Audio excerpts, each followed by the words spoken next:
वृंदावन में श्री कृष्ण जी की एक अनन्य भक्त रहती थी। उनका नाम कांताबाई था।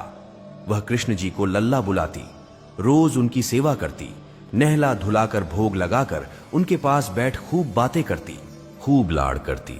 मजाल की कभी उनको जरा सी भी तकलीफ आ जाए। एक दिन कांताबाई अपने लल्ला का सब काम कर उसे विश्राम करवा खुद भी विश्राम करने लगी। तभी उसे जोर जोर से हिचकियां शुरू हो गई।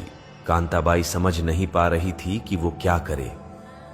कांता खुद से ही इतनी बेचैन हो गई कि उसे कुछ भी सूझ नहीं रहा था।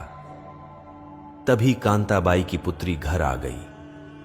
उसकी शादी पास वाले गांव में ही की थी, सो अक्सर कांताबाई की बेटी अपनी मां को देखने आती थी। बेटी के आते ही कांताबाई की हिचकियां बंद हो गई। उसको बहुत आराम मिला। कांताबाई ने सारी बात अपनी बेटी को बताई कि कैसे वो हिचकियों से परेशान हुई थी। उनकी बेटी ने कहा, मां, मैं सच्चे मन से याद कर रही थी, तभी तुम्हें हिचकियां आ रही थी। अब मैं आ गई हूं तो तुम्हारी हिचकियां भी बंद हो गई है। कांताबाई ने हैरान होकर बोला, क्या सच में ऐसा होता है? उसकी बेटी ने जवाब में कहा, हां जी मां, जब हम किसी को सच्चे मन से याद करते हैं तो हमारे अपनों को हिचकियां आती हैं। कांताबाई ने सोचा, मैं तो अपने ठाकुर जी को हर पल याद करती रहती हूं, मेरे लल्ला को तो कितनी हिचकियां आती होगी। नहीं, अब ऐसा नहीं होगा। मैं अपने लल्ला को याद नहीं करूंगी, ना ही परेशान करूंगी। उसी दिन से कांताबाई ने लल्ला को याद करना छोड़ दिया। अपनी पुत्री को लल्ला को देकर खुद को दूसरे कामों में खुद को व्यस्त कर लिया। सच में लल्ला को याद ना किया। देखते ही देखते कई सप्ताह बीत गए।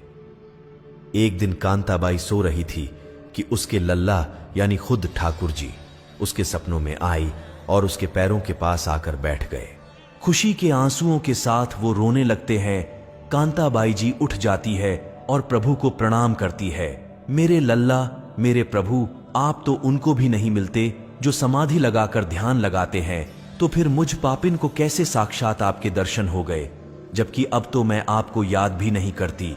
कृष्ण जी ने मुस्कुराते हुए कहा, मां, जब भी कोई मुझे याद करता है तो उसके पीछे उसका स्वार्थ होता है, या कोई साधु जिसको मुक्ति पाने का स्वार्थ छुपा होता है।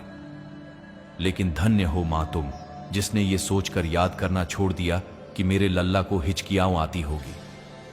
मेरी इतनी परवाह करने वाली मां भक्त पहली बार देखी है।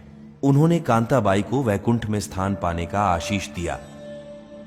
ठाकुर जी केवल आपके प्रेम और भाव के भूखे होते हैं।